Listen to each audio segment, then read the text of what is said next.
Chapter 5 of The Ordeal of Mark Twain, by Van Wyck Brooks. Read by John Greenman. This recording is in the public domain. Chapter 5. The Candidate for Gentility. Follow his call? Good heavens! That is what men do as bachelors, but an engaged man only follows his bride. Ibsen, The Comedy of Love.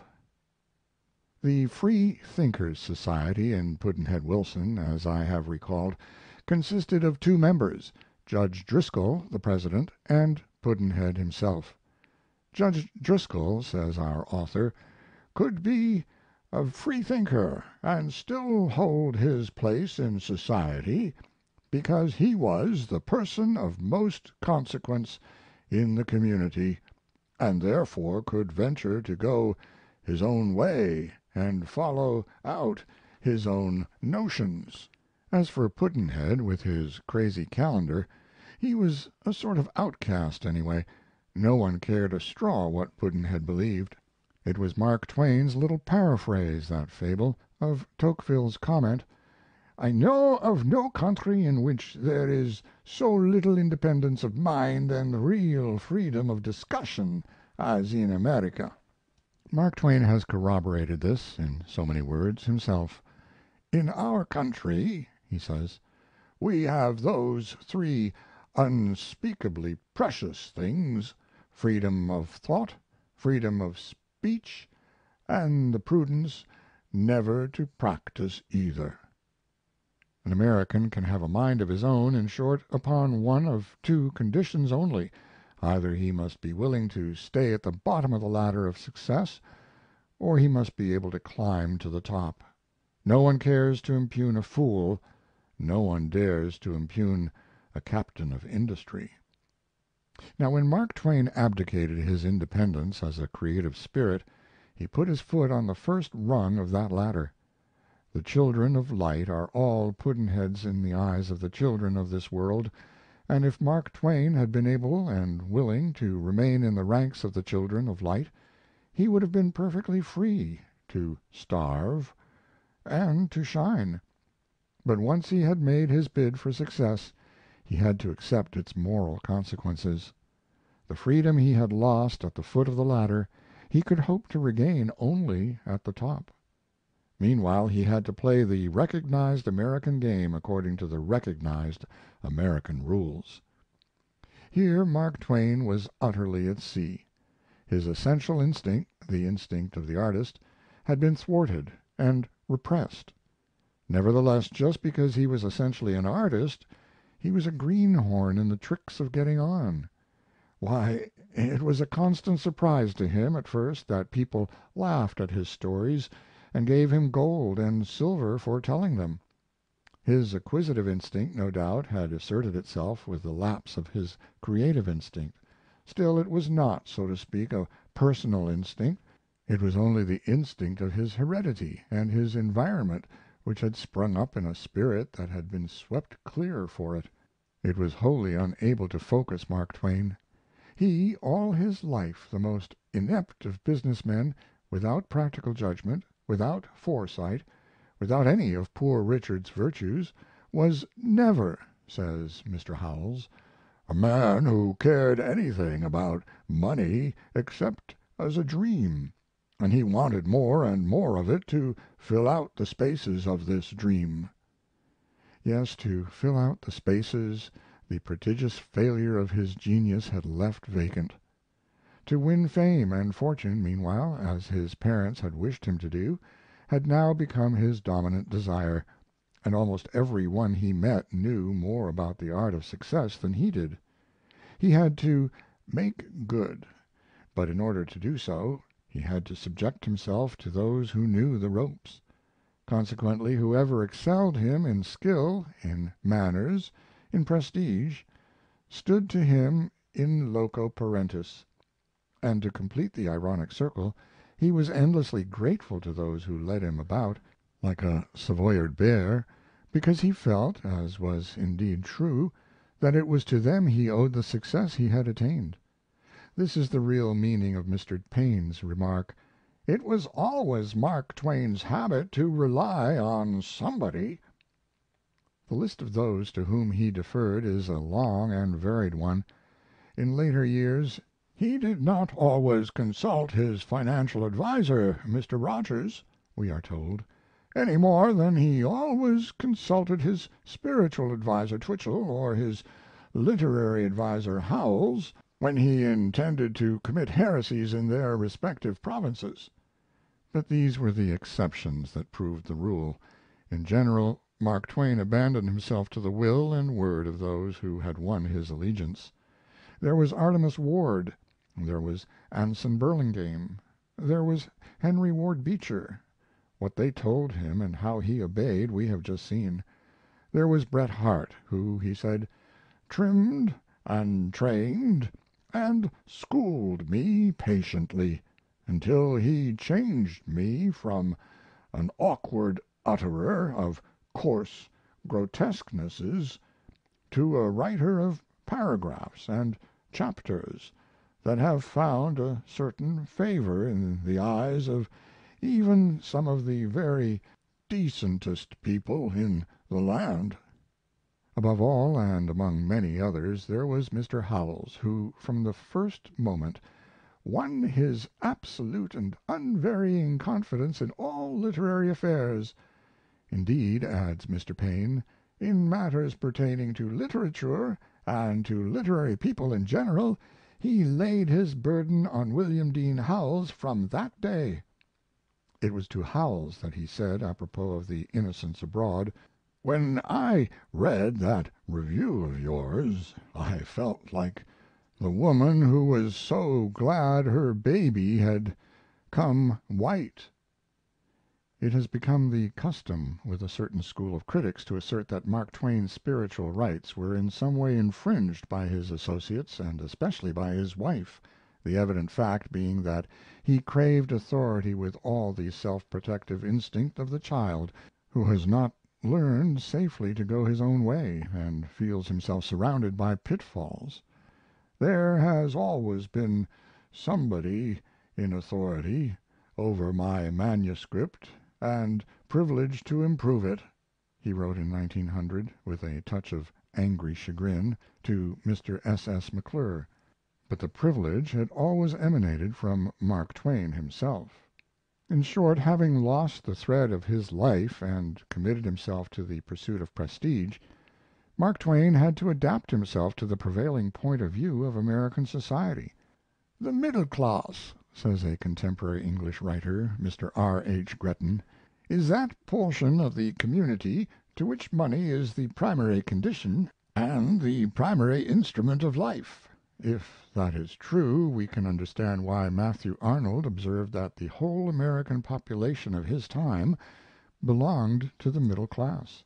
When, accordingly, Mark Twain accepted the spiritual rule of the majority, he found himself leading, to use an expression of bridge players, from his weakest suit. It was not as a young writer capable of great artistic achievements that he was valued now, but as a promising money maker capable of becoming a plutocrat. And meanwhile, instead of being an interesting individual, he was a social inferior.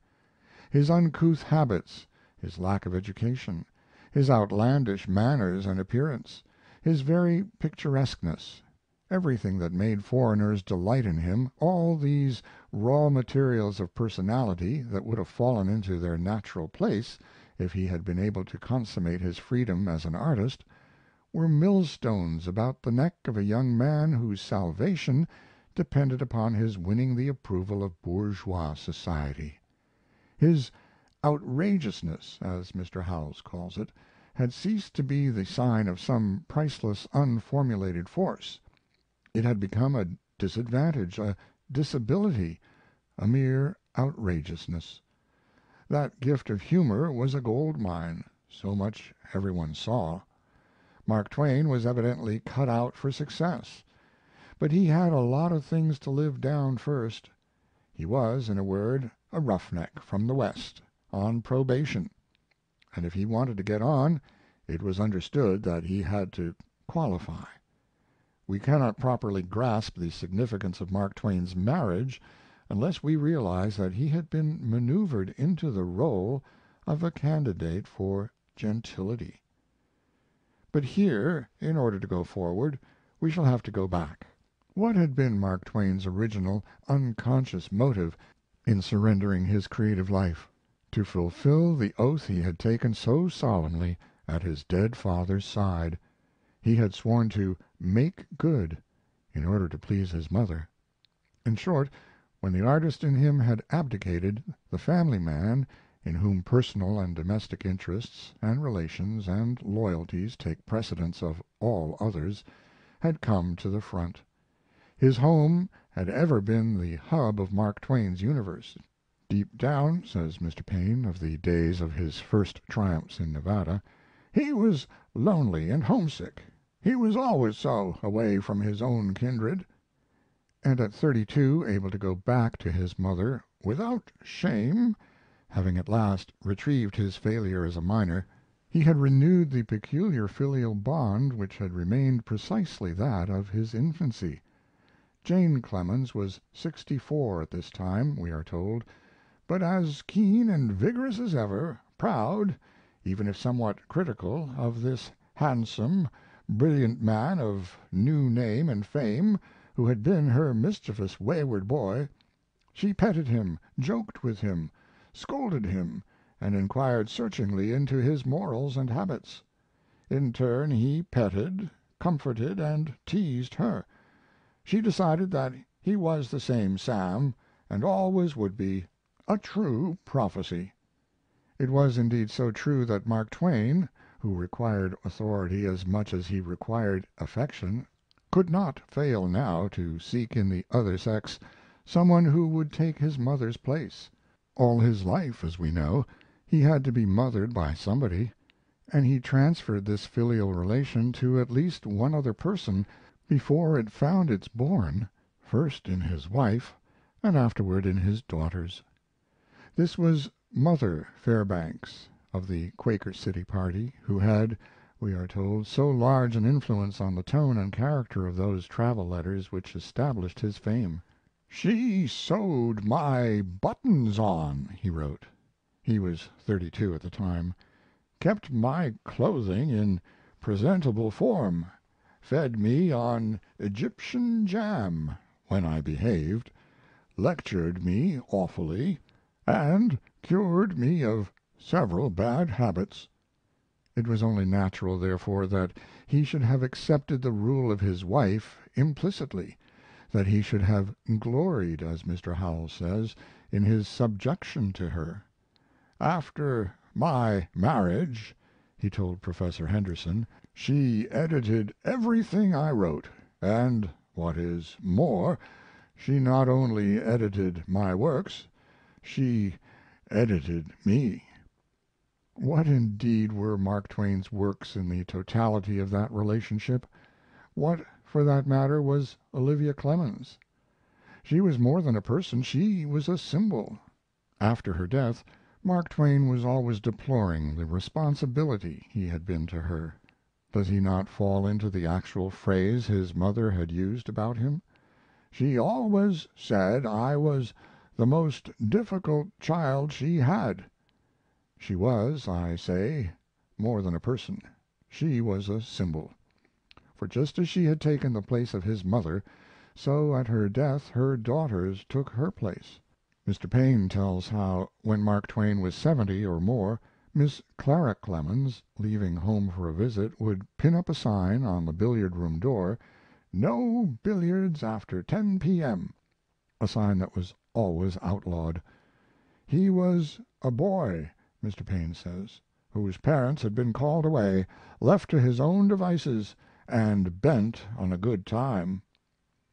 He used to complain humorously how his daughters were always trying to keep him straight, "dusting papa off," as they called it, and how, wherever he went, little notes and telegrams of admonition followed him. "I have been used," he said, "to obeying my family all my life." And by virtue of this lovable weakness, too, he was the typical American male. As we can see now, it was affection rather than material self interest that was leading Mark Twain onward and upward. It had always been affection. He had never at bottom wanted to "make good" for any other reason than to please his mother, and in order to get on he had had to adopt his mother's values of life. He had had to repress the deepest instinct in him and accept the guidance of those who knew the ropes of success. As the ward of his mother, he had never consciously broken with the traditions of Western society. Now a candidate for gentility on terms wholly foreign to his nature, he found the filial bond of old renewed, with tenfold intensity, in a fresh relationship. He had to "make good" in his wife's eyes, and that was a far more complicated obligation. As we shall see, Mark Twain rebelled against her will, just as he had rebelled against his mother's, yet could not seriously or finally question anything she thought or did. He adored her as little less than a saint, we are told, which is only another way of saying that automatically her gods had become his. It is not the custom in American criticism to discuss the relations between authors and their wives. So intensely personal is the atmosphere of our society that to stoop and botanize upon the family affairs, even of those whose lives and opinions give its tone to our civilization, is regarded as a sort of sacrilege. Think of the way in which English criticism has thrashed out the pros and cons of Thomas and Jane Carlyle, Percy and Harriet Shelley, Lord and Lady Byron, and the Bronte family, and the Lambs and the Rossettis. Is it to satisfy the neighborly village ear, or even a mere normal concern with interesting relationships?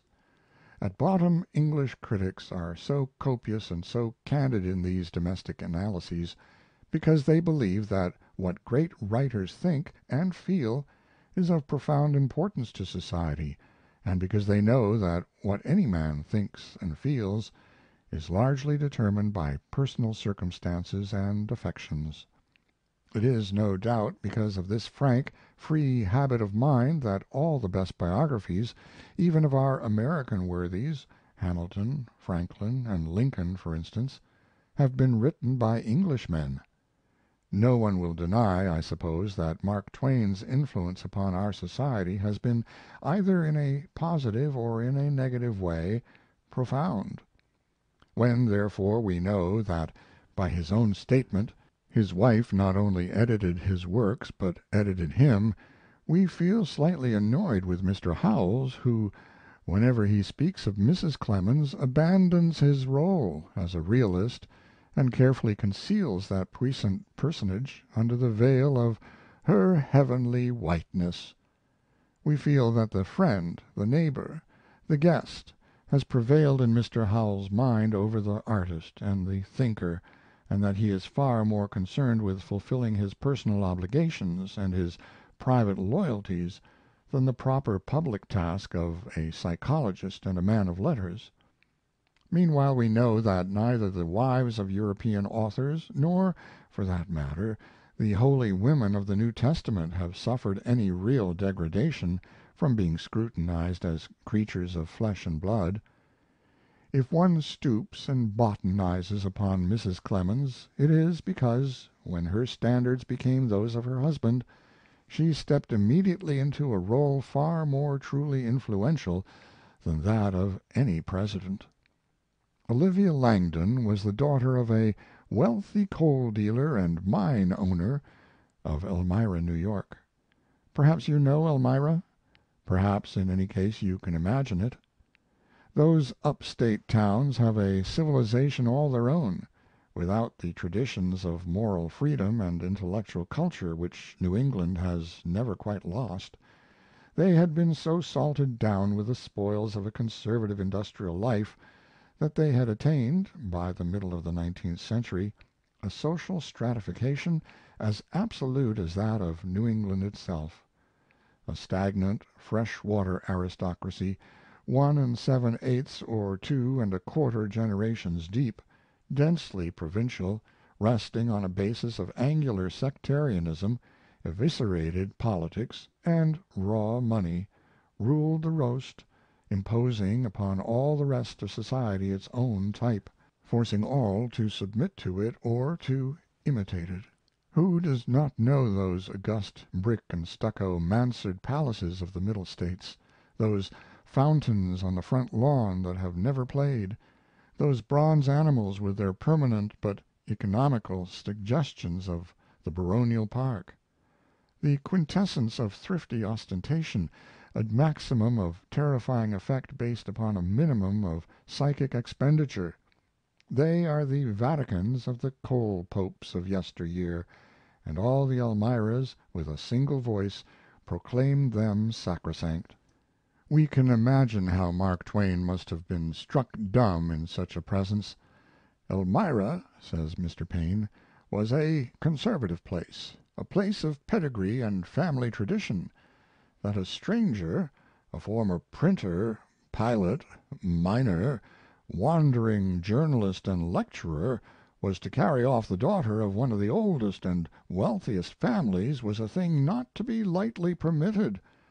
The fact that he had achieved a national fame did not count against other considerations. The social protest amounted almost to insurrection. One remembers the story of Thomas Carlyle, that Scottish stonemason's son, who carried off the daughter of Dr. Welsh of Dumfries.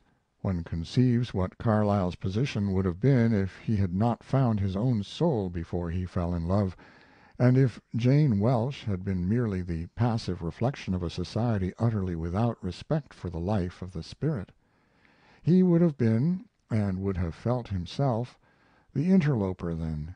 He would not have been Carlyle, but the stonemason's son, and she would have been the Lady Bountiful. For Mark Twain had not married an awakened soul. He had married a young girl without experience, without imagination, who had never questioned anything, understood anything, desired anything, who had never been conscious of any will apart from that of her parents, her relatives, her friends. To win her approval and her pride, therefore, and love compelled him to do that, he had to win the approval and the pride of Elmira itself. He had to win the imprimatur of all that vast and intricate system of privilege and convention of which Elmira was the symbol. They had all said of Olivia Langdon, who was the family idol, that no one was good enough for her, certainly not this adventurous soldier of letters from the West. Charles Langdon, her brother and Mark Twain's old comrade, was so mortified at having brought this ignominy upon his own household that he set off on a voyage round the world in order to escape the wedding. Furthermore, Mark Twain's friends in California replied unanimously to Mr. Langdon's enquiries about his character that, while he was certainly a good fellow, he would make the worst husband on record. Would not all these things have put any lover on his mettle? Mark Twain was on probation, and his provisional acceptability in this new situation was due not to his genius, but to the fact that he was able to make money by it. What made the Langdons relent and consider his candidacy was quite plainly, as we can see from Mr. Paine's record, the vast success Mark Twain was having as a humorist, journalist, and lecturer. With the publication of The Innocents Abroad, as we know, he had become suddenly a person of substance, an associate of men of consequence. Even in New York people pointed him out in the street.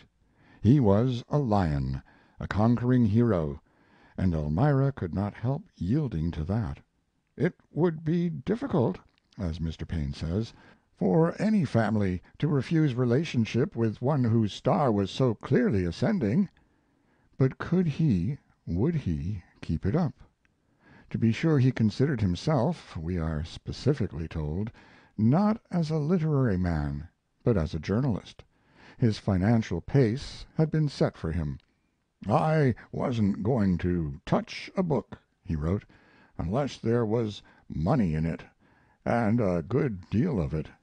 He had already formed those habits of pecuniary emulation and conspicuous waste which Mr. Veblen has defined for us and which were almost a guarantee that he would take a common sense view of his talent and turn it to the best financial account.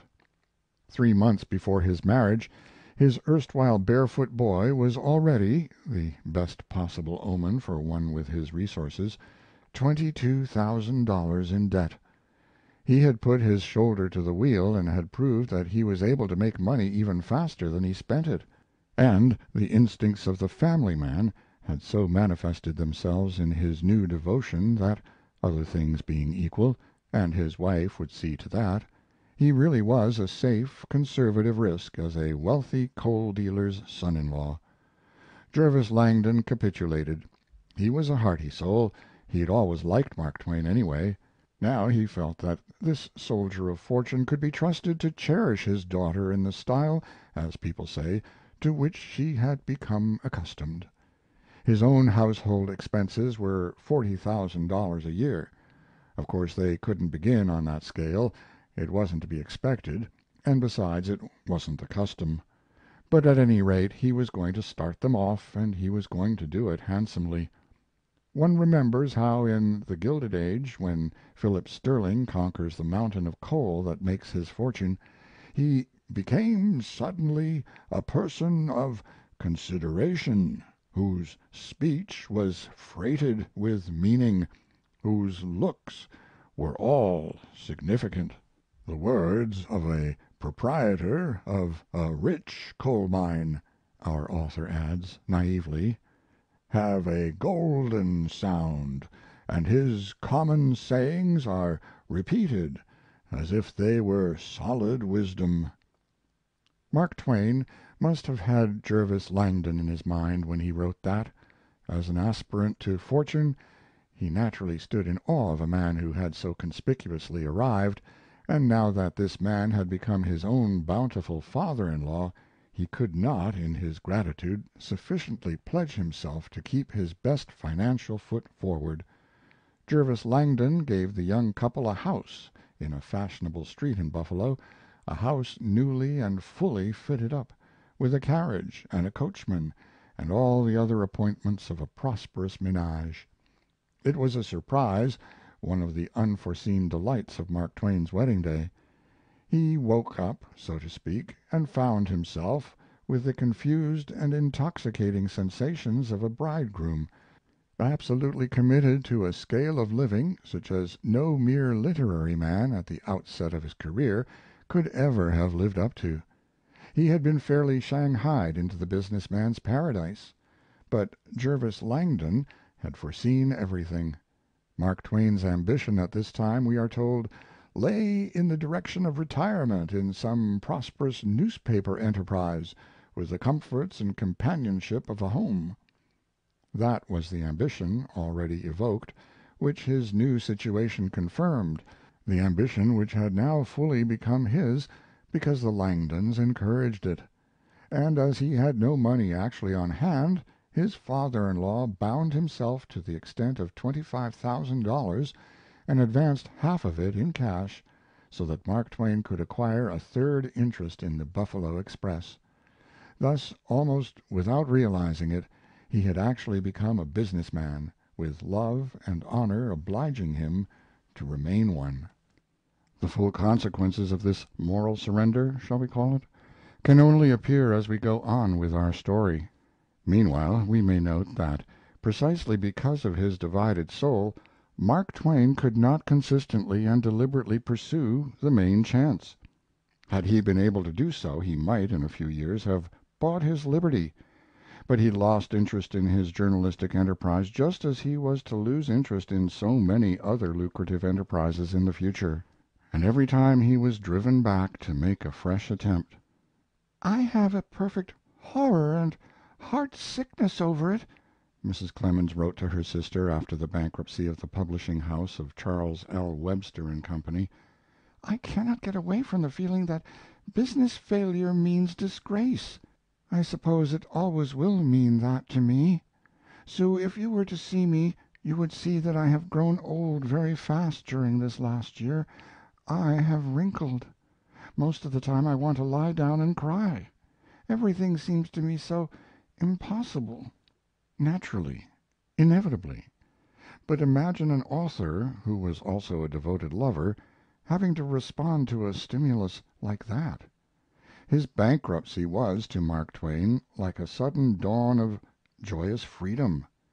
"Farewell, a long farewell to business," he exclaimed, during those weeks of what might have seemed an impending doom. "I will never touch it again. I will live in literature. I will wallow in it, revel in it. I will swim in ink." But when his release finally comes he writes as follows to his wife, whom he has left in France: "Now and then a good and dear Joe Twichell or Susie Warner condoles with me and says, 'Cheer up, don't be downhearted,' and none of them suspect what a burden has been lifted from me and how blithe I am inside. Except when I think of you, dear heart, then I am not blithe, for I seem to see you grieving and ashamed and dreading to look people in the face. You only seem to see rout, retreat, and dishonored colors dragging in the dirt, whereas none of these things exist. There is temporary defeat, but no dishonor, and we will march again. Charlie Warner said to day, 'Sho, Livy isn't worrying. So long as she's got you and the children she doesn't care what happens. She knows it isn't her affair,' which didn't convince me." No, Mrs. Clemens, who was so far from being the votary of genius, was not quite the votary of love either. She was, before all, the unquestioning daughter of that wealthy coal dealer of Elmira, who had held about $250,000 in her own right. Her husband might lag and lapse as a literary man, but when he fell behind in the race of pecuniary emulation she could not help applying the spur. She had even invested her own patrimony in her husband's ventures, and all that the Page typesetting machine had spared went up the chimney in the failure of Charles L. Webster and Company. Of course Mark Twain had to retrieve that, and so it went, as the years passed, owing to the very ineptitude that ought to have kept him out of business altogether. He was involved more and more deeply in it. As we can see now, the condition of Mark Twain's survival, on probation as he was and morally pledged to make a large income, was that he should adopt the whole code of his new environment. It was for love's sake that he put his head, so to say, into the noose. In his case the matrimonial vow had been almost literally reversed, and it was he who had promised not only to love and honor, but also to obey. His loyalty was laid under further obligations by certain family disasters that followed his marriage and by the weakness of his wife. A neurotic, hysterical type, at 16, through a fall upon the ice, she had become a complete invalid, confined to her bed for 2 years in a darkened room, unable to sit, even when supported, unable to lie in any position except upon her back, till a wizard came one day and told her, with miraculous results, to arise and walk. Mrs. Clemens was of an almost unearthly fragility, and she seems to have remained so during the greater part of her life. "I am still nursing Livy night and day. I am nearly worn out," Mark Twain writes, shortly after his marriage, and the death of their first child, not long after, naturally intensified his almost abnormal absorption in domestic interests, his already excessive devotion to his wife. We recall that passionate promise he had made to his brother: "I am in for it. I must go on chasing phantoms until I marry. Then I am done with literature and all other bosh, that is, literature wherewith to please the general public. I shall write to please myself then."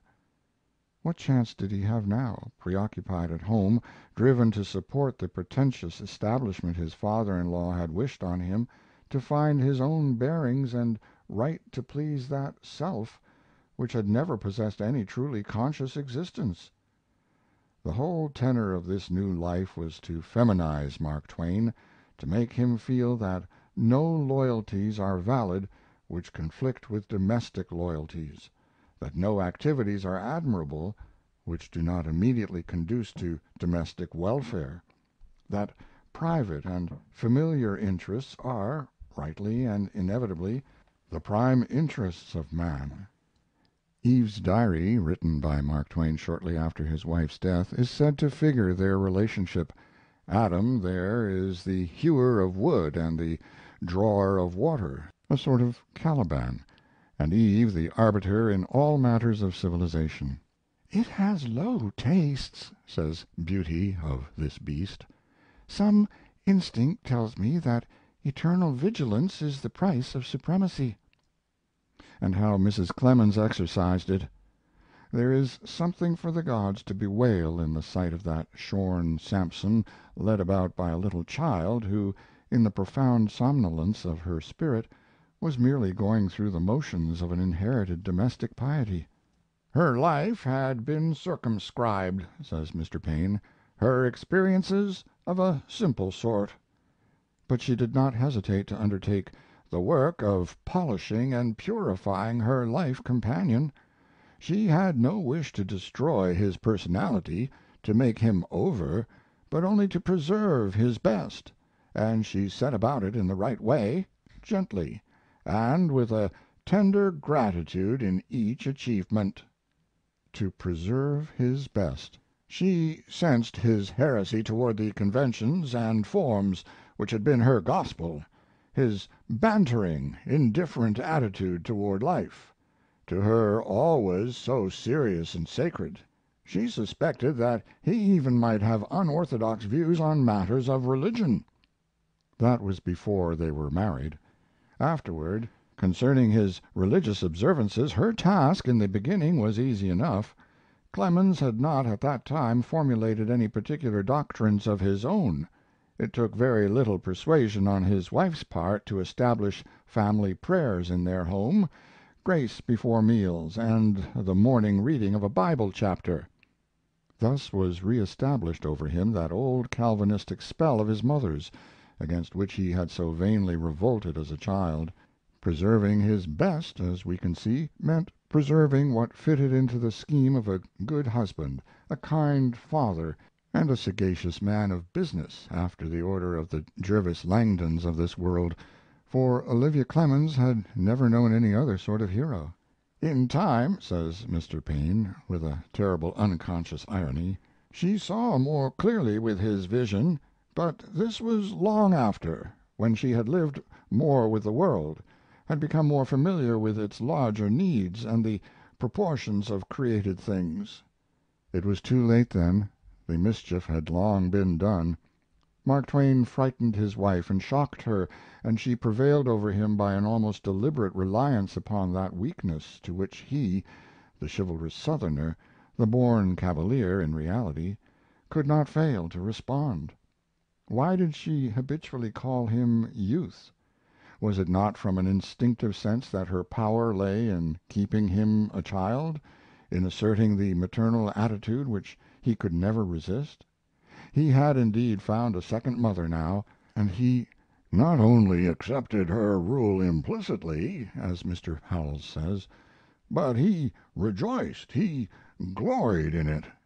He teased her, he occasionally enjoyed shivering her exquisite sense of decorum, but he, who could not trust his own judgment, and to whom, consequently, one taboo was as reasonable as another, submitted to all her taboos as a matter of course. "I would quit wearing socks," he said, "if she thought them immoral." It was, this marriage, as we perceive, a case of the blind leading the blind. Mark Twain had thrown himself into the hands of his wife. She, in turn, was merely the echo of her environment. She was very sensitive about me, he wrote in his autobiography. It distressed her to see me do heedless things which could bring me under criticism. That was partly, of course, because she wished him to succeed for his own sake, but it was also because she was not sure of herself. We can see, between the lines of Mr. Paine's record, not only what a shy little provincial body she was, how easily thrown out of her element, how ill at ease in their journeyings about the world, but how far from unambitious she was also. It was for her own sake, therefore, that she trimmed him and tried to turn Caliban into a gentleman. Timid and ambitious as she was, having annexed him to herself, she had to make him as presentable as possible in order to satisfy her own vanity before the eyes of those upon whose approval her happiness depended. Mark Twain told once of the torture of embarrassment with which she had had to confess, at a London dinner table, that he, the great American author, had never read Balzac, Thackeray, and the others. But Boston, from the point of view of Elmira, was almost as awe inspiring as London. Mr. and Mrs. Clemens were often the guests of Mr. and Mrs. Howells. Here is what Mark Twain wrote to Howells after one of these visits. I caught it for letting Mrs. Howells bother and bother about her coffee, when it was a good deal better than we get at home. I caught it for interrupting Mrs. C. at the last moment and losing her the opportunity to urge you not to forget to send her that manuscript when the printers are done with it. I caught it once more for personating that drunken Colonel James. I caught it for mentioning that Mr. Longfellow's picture was slightly damaged, and when, after a lull in the storm, I confessed, shamefacedly, that I had privately suggested to you that we hadn't any frames, and that if you wouldn't mind hinting to Mr. Houghton, etc., etc., etc., the Madame was simply speechless for the space of a minute. Then she said, "How could you, Youth? The idea of sending Mr. Howells, with his sensitive nature," etc. She was on pins and needles, we see, and it must have been intolerable to her that at the Atlantic dinners her husband, in spite of his immense fame, sat below the salt. Her whole innocent mood was that of a woman to whom the values of that good society which, as Goethe said, offers no material for poetry, are the supreme unquestionable values, and who felt that she and her brood must at all hazards learn the ropes. Mark Twain, after the enormous break of his Whittier birthday speech, wrote to Mr. Howells: "My sense of disgrace does not abate, it grows. I see that it is going to add itself to my list of permanencies, a list of humiliations that extends back to when I was 7 years old, and which keeps on persecuting me regardless of my repentances."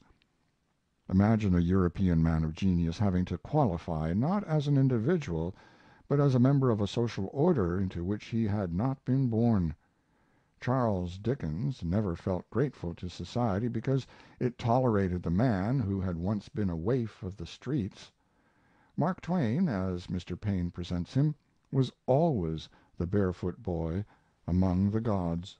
Only in the light of this general subjugation of Mark Twain's character can we understand his literary subjugation. From the moment of his marriage his artistic integrity, already compromised, had, as a matter of fact, been irreparably destroyed. Quite literally, as a man of letters, his honor rooted in dishonor stood, and faith unfaithful kept him falsely true. He had accepted his father-in-law's financial assistance. He had bought his post on the Buffalo Express. In return he had solemnly pledged the freedom of his mind. In these words of his salutatory he made his pledge public.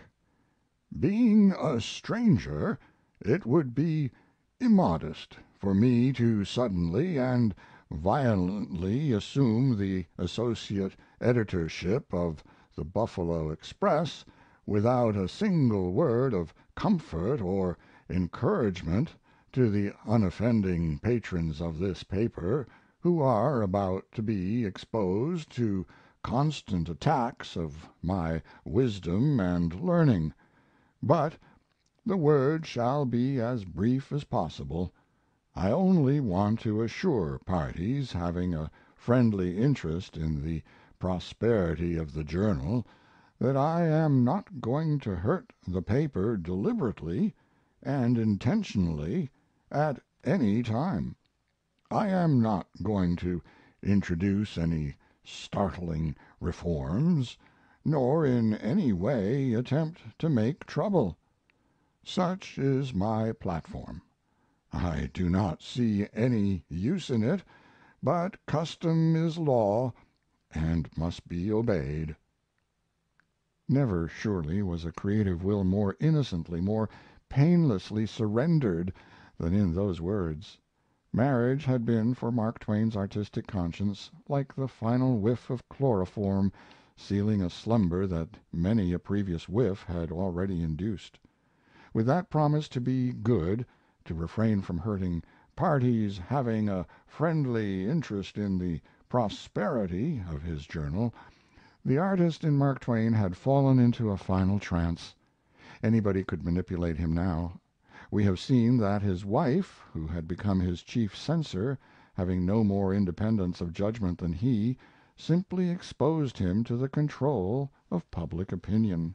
This, in all matters of culture, meant New England, and especially Boston, and accordingly to please Boston, impossible, terrifying task, had become as obligatory upon Mark Twain as to please Elmira. We have already observed the intellectual posture of Boston during the Gilded Age. Frigid and emasculate, it cast upon the presuming outsider the cold and hostile eye of an elderly maiden aunt who is not prepared to stand any nonsense. "Tomorrow night," writes Mark Twain in one of his earlier letters, "I appear for the first time before a Boston audience 4,000 critics." He was lecturing with Petroleum V. Nasby, and he tells how frightened Petroleum was before the ordeal. Fortunately, in a sense, for Mark Twain, he had, in Mr. Howells, a charitable sponsor, a charitable intermediary. But unfortunately for his genius, Mr. Howells was no more independent than himself. Mr. Howells was almost as much the nervous and timid alien in Boston society as Mrs. Clemens, and as the latter's natural ally and supreme authority in the task of shaping her husband, instead of dispelling Mark Twain's fears, he simply redoubled them.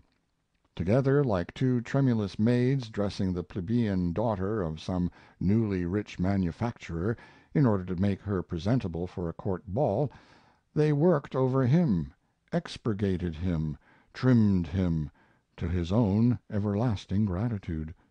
To Mr. Howells he wrote: "I owe as much to your training as the rude country job printer owes to the city boss who takes him in hand and teaches him the right way to handle his art." And of his wife he said: "I was a mighty rough, coarse, unpromising subject when Livy took charge of me, and I may still be to the rest of the world, but not to her. She has made a very creditable job of me." And no doubt that refining process was necessary. If Mark Twain had been enabled to stand on his own feet, had been helped to discover himself as an artist, it would have resulted naturally from the growth of his own self consciousness, his own critical sense. As it was undertaken in behalf of a wholly false external ideal, and by people who had no comprehension of his true principle of growth, people who were themselves subservient to public opinion, It destroyed the last vestiges of his moral independence. There is a sorry tale about Mark Twain's neckties that is really symbolic of the process he was going through. It seems that long after his marriage he still continued to wear an old fashioned Western string tie, which was a cause of great embarrassment to his family and his friends, an ever present reminder that his regeneration was still incomplete.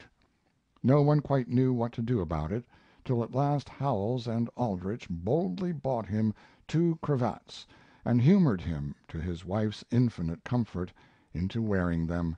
In this way the mysteries of a provincial gentility provincial because it was without a sense of proportion were kept constantly before his mind, and he, the lovable victim of his own love, a Gulliver among the Lilliputians, a sleeping Samson, surrendered his limbs to the myriad threads of convention, yielded his locks to the shears of that simple Delilah, his wife. For what sort of taste was it that Mark Twain had to satisfy? Hardly a taste for the frank, the free, the animated, the expressive. The criticism he received was purely negative. We are told that Mrs. Clemens and her friends read Meredith with reverential appreciation, that they formed a circle of devout listeners when Mark Twain himself used to read Browning aloud in Hartford. Profane art, the mature expression of life, in short, was outside Mrs. Clemens's circle of ideas. She could not breathe in that atmosphere with any comfort. Her instinctive notion of literature was of something that is read at the fireside, out loud, under the lamp, a family institution, vaguely associated with the Bible and a father tempering the wind of King James English to the sensitive ears and blushing cheek of the youngest daughter. Her taste, in a word, was quite infantile. Mrs. Clemens says my version of the blindfold novelette, A Murder and a Marriage, is good. Pretty strong language for her, writes Mark Twain in 1876, and we know that when he was at work on Huckleberry Finn and The Prince and the Pauper she so strongly preferred the latter that Mark Twain really felt it was rather discreditable of him to pay any attention to Huckleberry Finn at all. "Imagine this fact," he wrote to Howells. "I have even fascinated Mrs. Clemens with this yarn for youth. My stuff generally gets considerable damning with faint praise out of her, but this time it is all the other way. She is become the horse leech's daughter, and my mill doesn't grind fast enough to suit her. This is no mean triumph, my dear sir."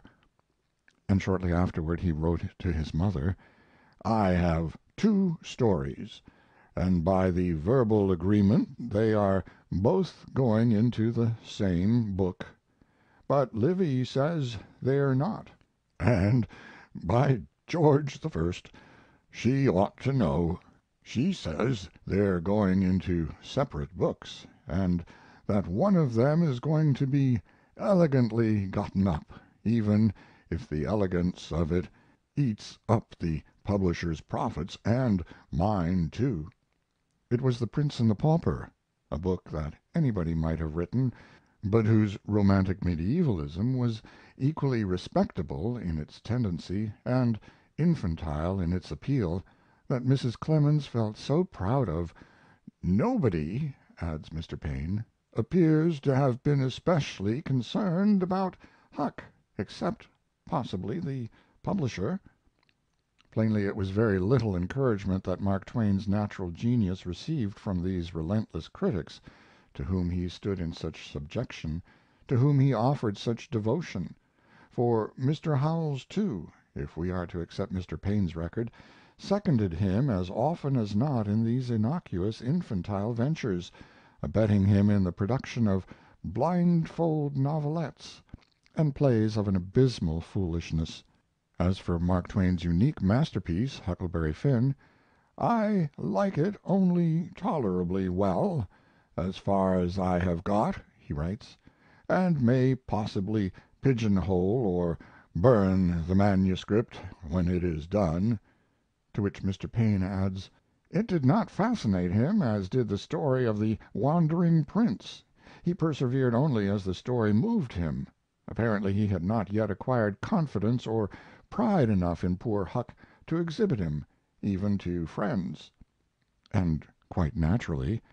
His artistic self respect had been so little developed, had been, in fact, so baffled and abashed by all this mauling and fumbling, that he could take no pride in a book which was, precisely, the mirror of the unregenerate past he was doing his best to live down.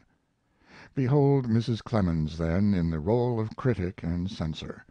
A memorandum Mark Twain made at the time when he and she were going over the proofs of Following the Equator shows us how she conceived of her task. It is in the form of a dialogue between them. Page 1020, ninth line from the top. "I think some other word would be better than stench. You have used that pretty often." "But can't I get it in anywhere? You've knocked it out every time. Out it goes again. And yet stench is a noble good word." Page 1038. "I hate to have your father pictured as lashing a slave boy." "It's out, and my father is whitewashed." Page 1050, second line from the bottom.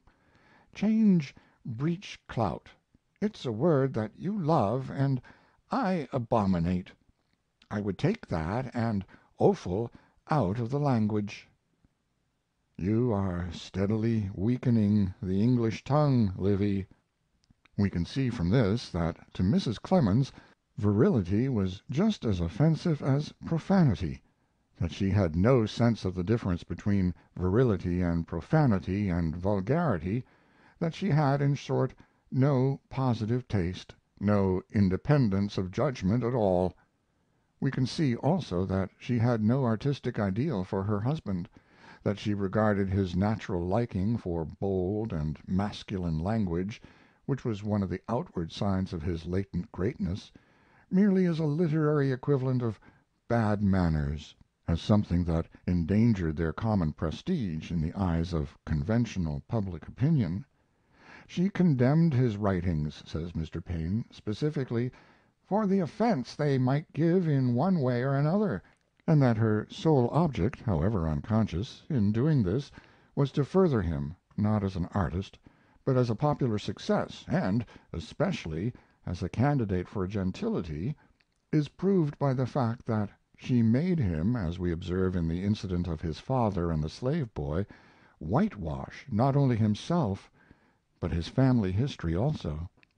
And in all this Mr. Howells seconded her.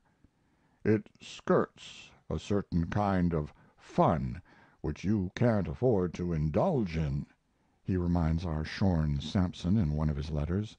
And again, "I'd have that swearing out in an instant," the swearing in this case being what he himself admits is "so exactly the thing Huck would say, namely, 'They comb me all to hell.'" As for Mark Twain himself, he took it as meekly as a lamb. Mr. Paine tells of a certain story he had written that was disrespectful to the Archbishop of Canterbury. Forbidden to print it, he had laboriously translated it into German, with some idea of publishing it surreptitiously, but his conscience had been too much for him. He had confessed, and even the German version had been suppressed. And how does he accept Mr. Howells's injunction about the swearing in Huckleberry Finn? "Mrs. Clemens received the mail this morning," he writes, "and the next minute she lit into the study with danger in her eye and this demand on her tongue: 'Where is the profanity Mr. Howells speaks of?' Then I had to miserably confess that I had left it out when reading the manuscript to her. Nothing but almost inspired lying got me out of this scrape with my scalp. Does your wife give you rats like that when you go a little one sided? They are very humiliating, these glimpses of great American writers behind the scenes, given rats by their wives whenever they stray for an instant from the straight and narrow path that leads to success. "Once," writes Mr. Paine, "when Sarah Orne Jewett was with the party, in Rome, he remarked that if the old masters had labeled their fruit one wouldn't be so likely to mistake pears for turnips. 'Youth,' said Mrs. Claims gravely, 'if you do not care for these masterpieces yourself, you might at least consider the feelings of others.' And Miss Jewett, regarding him severely, added in her quaint Yankee fashion, 'Now you've been spoke to.'" Very humiliating, very ignominious, I say, are these tableaux of "the Lincoln of our literature," in the posture of an ignorant little boy browbeaten by the dry sisters of culture Philistia. Very humiliating, and also very tragic. Mark Twain had come East with the only conscious ambition that Western life had bred in him, the ambition to succeed, in a practical sense, to win wealth and fame. But the poet in him was still astir, still seeking for corroboration, for the frank hand and the gallant word that might set it free. We know this from the dim hope of liberation he had associated with the idea of marriage, and we can guess that his eager desire to meet "men of superior intellect and character" was more than half a desire to find some one who could give him that grand conception of the literary life which he had never been able to formulate, some one who could show him how to meet life in the proud free way of the artist, how to unify himself and focus his powers. Well, he had met the best, the greatest. He had met the man whom the Brahmins themselves had crowned as their successor. He had met Mr. Howells. And in this man of marvelous talent, this darling of all the gods and all the graces, he had encountered once more the eternal, universal, instinctive American subservience to what Mr. Santayana calls the "genteel tradition." He had reached, in short, the heaven of literature, and found it empty, and there was nothing beyond for the poet in him to seek. Consider, if I seem to be exaggerating, the story of Captain Stormfield's visit to heaven, which lay in Mark Twain's safe for 40 years before he dared to publish it. That little tale was slight enough in itself, but he was always tinkering with it. As the years went on it assumed in his eyes an abnormal importance as the symbol of what he wished to do and was prohibited from doing. "The other evening," his little daughter Susy records in 1886, "as papa and I were promenading up and down the library, he told me that he didn't expect to write but one more book, and then he was ready to give up work altogether, die, or do anything. He said that he had written more than he had ever expected to, and the only book that he had been particularly anxious to write was one locked up in the safe downstairs, not yet published." He had begun it in 1868, even before he had issued The Innocents Abroad, the vast popular success of which had overlaid this tentative personal venture that he had been prevented, because of its blasphemous tendency, from pursuing. There was his true line, the line of satire. We know it as much from the persistence with which he clung to that book as from his own statement that it was the only one he had been particularly anxious to write. There was his true line, and he had halted in it for want of corroboration. And what was Mr. Howells's counsel? "When Howells was here last," writes Mark Twain to his brother Orion in 1878, "I laid before him the whole story without referring to the manuscript, and he said, 'You have got it sure this time, but drop the idea of making mere magazine stuff of it. Don't waste it. Print it by itself. Publish it first in England. Ask Dean Stanley to endorse it. which will draw some of the teeth of the religious press, and then reprint in America." There was the highest ideal, the boldest conception of personal freedom, of the independence of the spirit, of the function of literature that Mark Twain had found in America. "Neither Howells nor I," he adds, "believe in hell or the divinity of the Saviour, but no matter." No matter. No. The integrity of the spirit had become as indifferent to him as it was to the Gilded Age itself. He, this divided soul, had sought the great leader and had found only an irresponsible child like himself, a child who told him that you had to sneak off behind the barn if you wanted to smoke the pipe of truth. Is it remarkable, then, that having found in the literary life as it shaped itself in the industrial America every incentive to cower and cringe and hedge, and no incentive whatever to stand upright as a man, is it remarkable, I say, that Mark Twain should have relapsed into the easy, happy posture that came so natural to him in the presence of his wife, the posture of the little boy who is licensed to play the literary game as much as he likes, so long as he isn't too rude or too vulgar, and turns an honest penny by it, and never forgets that the real business of life is to make hay and fame and fortune, and pass muster, in course of time, as a gentleman. "Smoke," he writes, "I always smoke from 3 till 5 on Sunday afternoons, and in New York the other day I smoked a week, day and night, and once or twice I smooched a Sunday when the boss wasn't looking. Nothing is half so good as literature hooked on Sunday on the sly." Incorrigible naughty boy!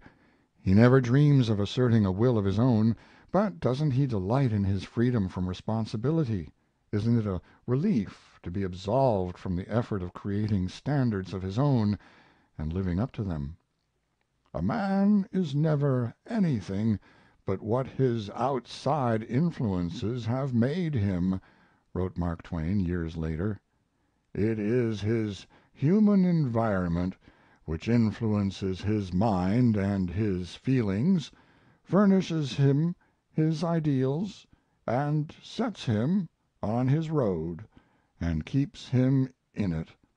If he leave that road he will find himself shunned by the people whom he most loves and esteems, and whose approval he most values." He who so willingly suppressed, at his wife's command, the first germ of the book he was to call his Bible, his deitistical note on God, who had formed the habit of withholding views which he thought would strike his neighbors as shocking, heretical, and blasphemous, who in spite of his true opinions spoke of himself in public to the end of his life as a Presbyterian, who had, in fact, like the chameleon which he said man was, taken the religious color of his environment just as he had taken its social and financial color, had he not virtually ceased to feel any obligation to his own soul? "If," he wrote, in What Is Man, "if that timid man had lived all his life in a community of human rabbits, had never read of brave deeds, had never heard speak of them, had never heard any one praise them, nor express envy of the heroes that had done them, he would have had no more idea of bravery than Adam had of modesty, and it could never by any possibility have occurred to him to resolve to become brave. He could not originate the idea. It had to come to him from the outside." The telltale emphasis of those italics. Is not that drab philosophy of Mark Twain's, that cumbrous chain of argument, Just one long, pathetic plea in self extenuation? End of Chapter 5. The Candidate for Gentility, read by John Greenman.